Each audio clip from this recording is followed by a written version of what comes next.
The AI revolution is making one thing more valuable than ever, and that's the human judgment that comes with experience. So why are so many employers filtering out a deep pool of experienced talent by default? And what should they be doing instead? Keep listening to find out. Support for this podcast comes from Paradox. You know, I've recently heard some crazy success stories when it comes to hiring with AI. FedEx is sending offers to candidates within 10 minutes. General Motors saved $2 million in recruiting costs in a year. Chipotle reduced time to hire from 12 days to 4. And 7-Eleven is saving their store leaders 40,000 hours per week. The craziest thing is all of these companies did it by leveraging the same technology, Paradox. Acquired by Workday in 2025, Paradox pioneered conversational hiring. Whether acting as your ATS or automating the hiring process on top of your existing HCM, Paradox streamlines the entire experience. And if you're a Workday customer, Paradox now operates seamlessly within their talent acquisition suite as the Workday Paradox Candidate Experience Agent. Driven by a 24/7 AI assistant, Paradox can handle up to 95% of the hiring process for deskless hiring teams, or just automate specific, time-consuming tasks like screening, interview scheduling, and onboarding to allow recruiters to focus on recruiting. Paradox continues to help hundreds of the world's top employers simplify hiring and save money, while creating great candidate experiences. Spend more time with people, not software. You can find out more by going to paradox.ai. That's paradox.ai.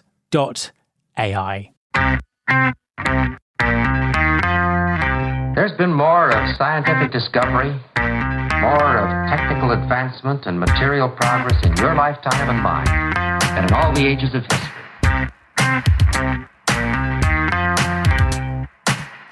Hi there, welcome to episode 804 of Recruiting Future with me, Matt Alder.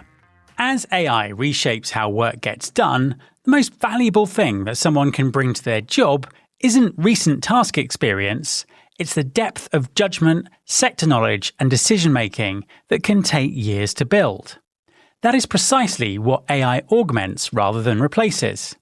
However, in a cautious hiring market, recency is being given overinflated importance, and a large pool of deeply experienced professionals is being filtered out simply because they have a gap on their resume. These are very often the people with the experience, the maturity, and the strong appetite for engaging with new technology that the AI era needs. So why are employers overlooking this talent? And how should talent acquisition leaders rethink their hiring strategies to fix it? My guest this week is Hazel Little, CEO of Career Returners. In our conversation, Hazel explains what the data reveals about the returner experience in 2026, why deep experience and judgment matter more than recency in an AI-augmented workplace, and shares some practical advice on making hiring more effective. Hi Hazel, and welcome back to the podcast. Hi Matt, it's a pleasure to be here again. Thanks for having me. Just for the people who may not have heard you on the show before, can you introduce yourself and tell everyone what you do? So I'm Hazel Little. I'm CEO of a company called Career Returners. We're return to work specialists. So we combine coaching, community, consulting support to both individuals coming back after long career breaks and organisations trying to hire and retain them effectively. I guess what we're trying to achieve is to remove the career break penalty, and we're actually focused on both sides of that problem. So on the employer side, we help organisations to rethink how they attract, how they assess, onboard, and support experienced talent with non-linear career paths. And we partner with them to design and deliver a variety of returner programs and other supportive employment pathways. And on the individual side, we support a global community of 10,000 experienced returners who are currently on a career break and they want to return. So through our career returners community, they can access lots of free advice, events, coaching, upskilling, peer connection. And we've been doing this for 12 years. We've partnered with over 200 organisations and we've supported well over 4,000 returners back into work. So we've got a real depth of understanding of what is going on for returners, particularly the challenges and how career breaks are experienced. But at the same time, we're also really practical about what organisations need to make this work. At the core, there is a huge pool of experienced professionals who are being overlooked. And that's largely because hiring processes weren't designed with them in mind. So we help organisations really unlock that in a way that delivers business value. When we spoke about a year ago, you described just how challenging the landscape was for people returning to work after career breaks. I mean, how has that picture evolved over the last 12 months since we last spoke? Yeah, that's right. So we carry out our annual research study, which is the Career Returners Indicator. And it looks at the experience of professionals returning to work after long career breaks, Matt. So when we spoke last year, the 2025 results were pretty disheartening, I think it's fair to say. So 94% of returning professionals were finding it challenging to get back into a professional role, with 69% describing it as extremely challenging. So what's really worrying is that in 2026, it's got worse. So we're now seeing 99% of returners saying that they're finding it challenging to get back into work, with 74% saying it's extremely challenging. So a real shift there in terms of the numbers. And I guess the obvious question from that is, what's driving that? I think a big part of it is obviously the broader hiring landscape over the last 12 months. It's been tough across the board, right? We've seen redundancies in many sectors. We know that hiring has slowed. And as a result, organisations are being much more cautious about hiring. At the same time, we know that teams have shrunk, which means that hiring managers are under more pressure.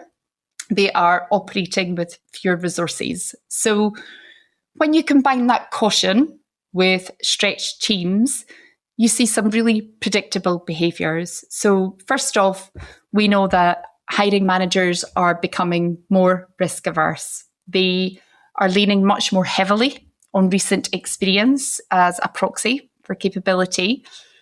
And actually, 40% of returners of respondents confirmed that or reported that bias against their CV gap was the biggest barrier in their return to work. And that is actually backed up by the REC research, which was done last year, which confirms that recent experience is in the top 2 screening factors above relevant skills and experience. So we know that, that recency is really becoming into the core. And given teams are stretched, there's also much more pressure to hire someone who can hit the ground running immediately, which makes any candidate who might need even a short ramp-up period feel like hard work and impossible. And in practice, that often means that people with gaps are being filtered out very early in the process, and in fact, sometimes automatically in that recruitment process, because they don't have the recent experience and they're perceived as taking longer to get up to speed. So we know that has been happening.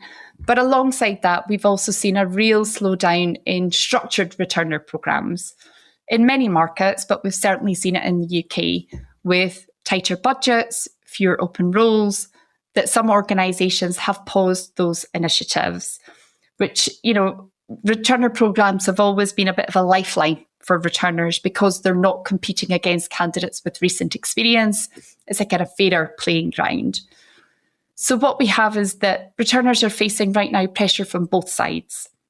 Fewer returner programs combined with a hiring environment that's become even more conservative. And so I think, that is why we're seeing such a sharp increase in how difficult people are finding it to return.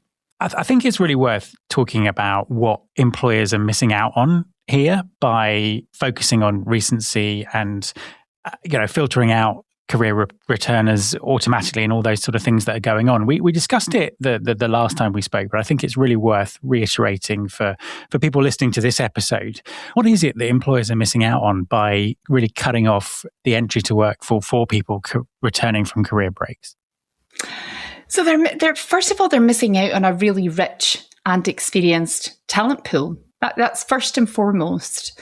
Again, looking at the data within our community, Matt, returners bring vast experience prior to their career breaks, and it's actually typically 10 years or more work experience that they bring to the forefront. So they're missing out on that rich experienced talent pool.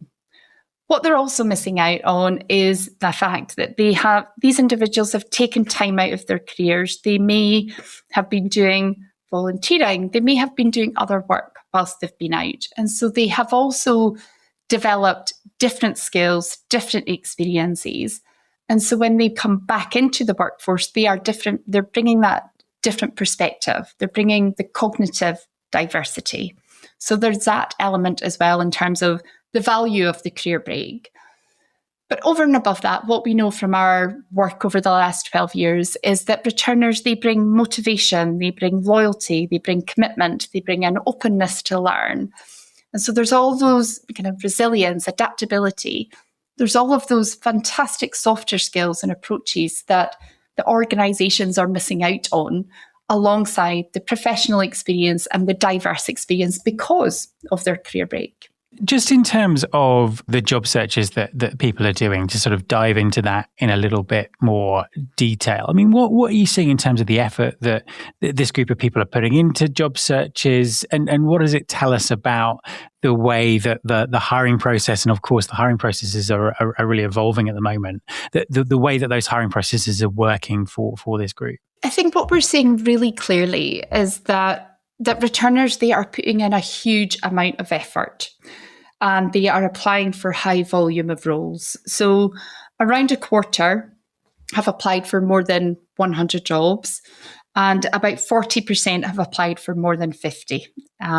So there is that kind of higher volume in terms of applications. But I think what's really important here is that they're not just applying for jobs. So they're actively upskilling. Around 80% have done formal learning, ready to prepare for their return to work. They're taking on volunteering work. They're taking on project work to demonstrate that recent experience and try and plug the gap on their CV. They're building or rebuilding, should I say, networks, because they're often from scratch after being out of the corporate workplace. They're getting mentoring. They're reaching out to employers directly. They're attending events. They are doing everything that you would expect of a highly proactive candidate. They're taking a very broad, they're taking a very active, they're taking a really kind of a multi-route approach to try their best to get back in again. But because they're being screened out of traditional recruitment because of their gap, they can't only rely on that standard application route. Despite their experience that we've just talked about, despite their upskilling, there is a feeling that they need to go around the system just to be visible. And so I think that in itself is a really strong signal that processes are not working for this talent pool. The recruitment process should be able to recognise people who have gaps on their CV. They should be able to get through, and they're simply not. And that must have a real impact in terms of confidence and things like that.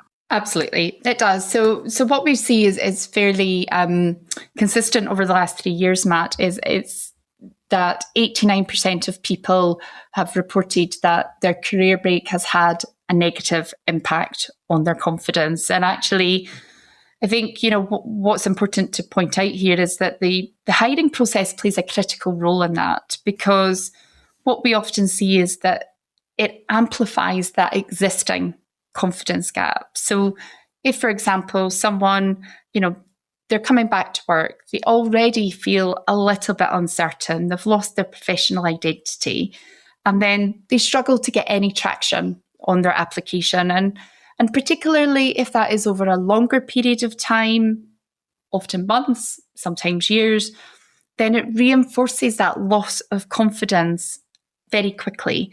And so you get into this cycle, if you like, where confidence drops further, not because of their ability, but because of how the system is responding to them. So it's kind of perpetuating that loss of confidence and having a real significant impact on this talent pool.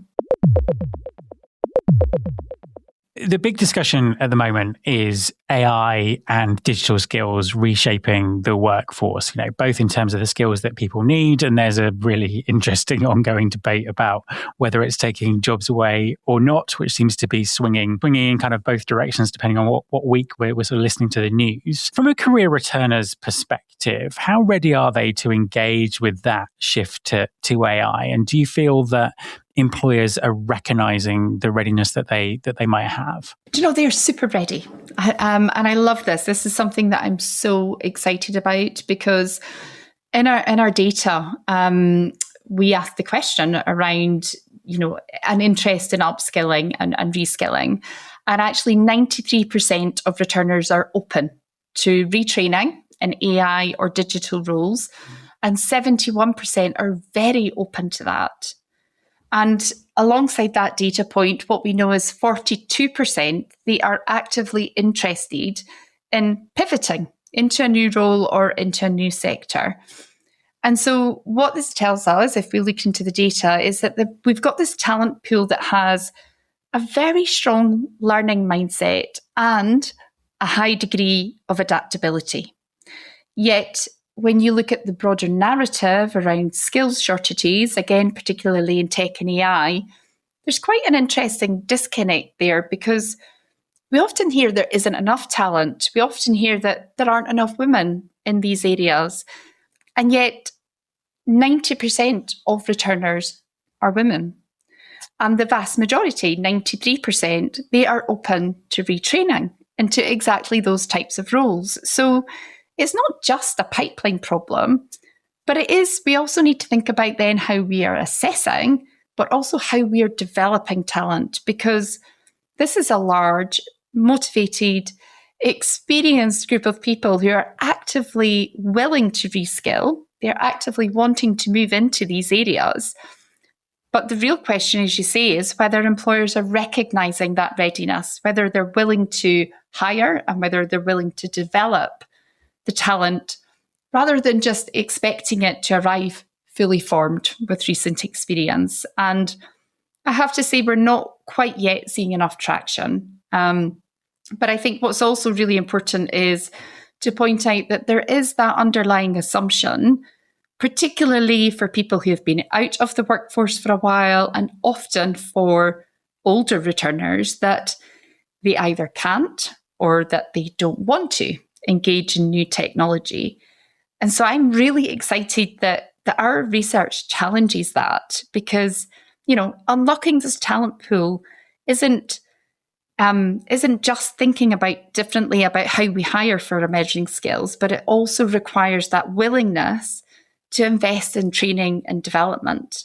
And so if organizations could put more emphasis on learning agility, on potential, and if they are prepared to build skills rather than just buy them, then what I'm really excited about is that there's a strong match here between what returners are offering and actually what the market is needing in terms of skills and AI and data. And that's what I'm really excited about. The thing to add about that as well is we talk about AI sort of augmenting humans in the workplace potentially, rather than replacing them whole scale. And it just kind of really occurs to me that actually, in order to do that, then having a huge amount of experience in a particular sector or industry, or transferable experience, is really important, because that's what can be augmented with the AI. So there is a really good match here for lots and lots of reasons, isn't there?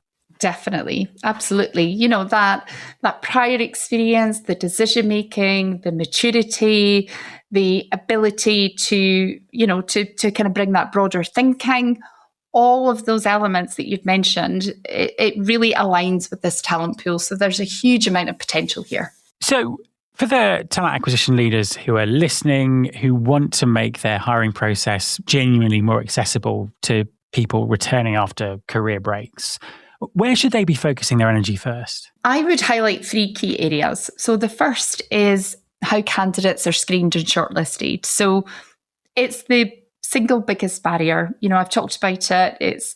Is your process filtering out people who have gaps on their CV, either through automated screening or through recent experience requirements, or even just how CVs are interpreted? Because then returners will never get into the process. So the first step I would say is really interrogating, are we overweighting recency?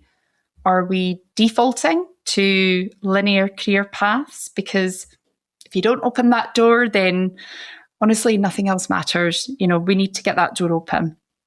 The second is how you assess capability once they're in the process. So you've opened the door, kind of what's next? And traditional interviews, they often favour confidence. They favour recent context, which can disadvantage returners. So it's about designing out that bias and enabling people with gaps on their CV to perform at their best. So look at your questions that you're asking. Look at the language that you're using. Is it inclusive for people without recent experience? Are you allowing returners to draw on experience from outside of the corporate world? And if you are, is it really genuinely valued? So those are just some really relatively simple tweaks, adjustments that you can make to your assessment and your recruitment process. And I think the third one is the hiring manager mindset and support. I'd like to think we're at 2026. I'd like to think that by now we've moved on beyond needing to make the business case for diverse and inclusive teams. But in reality, even with the right process in place, if hiring managers still see returner candidates as a risk, it will not translate into hiring decisions. So helping managers to understand more about a career break, helping them to understand around the rich talent pool, helping them to have the confidence to hire for potential as well as for experience is absolutely critical. And, where possible, provide additional support like coaching for returners. It can make a real difference, not only to the individuals, because obviously it can help build their confidence and accelerate their reintegration back into the workforce, but it can also take some of that, that perceived pressure off the hiring managers as well.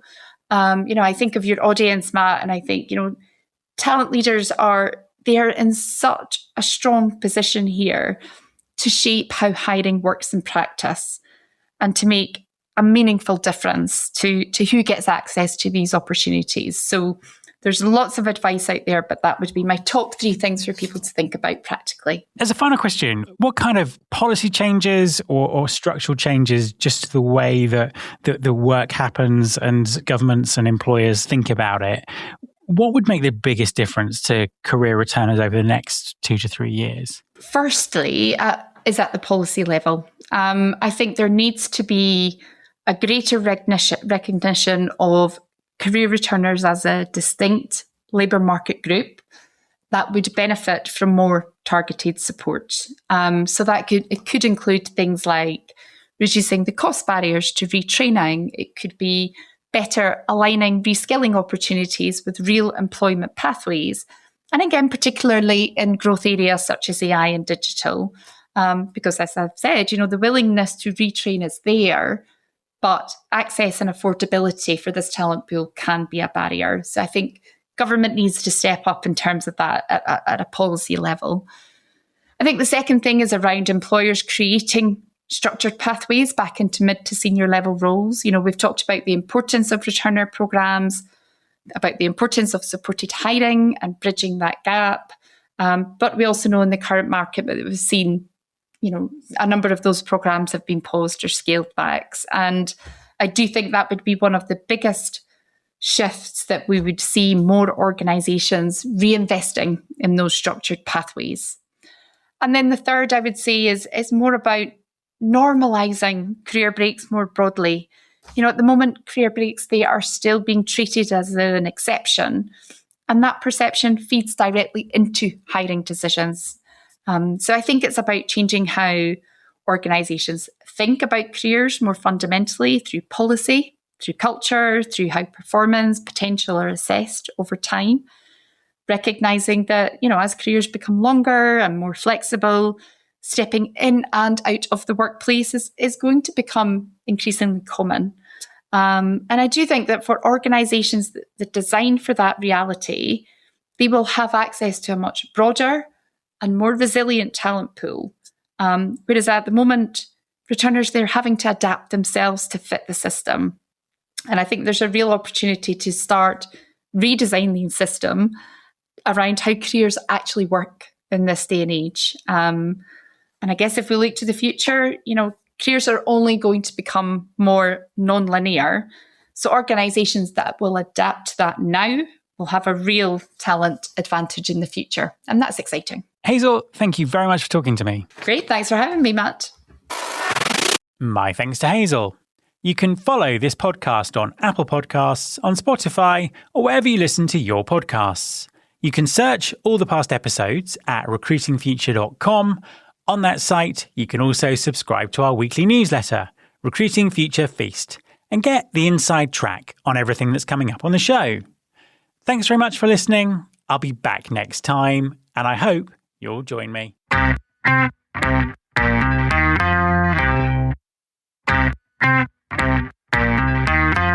This is my show.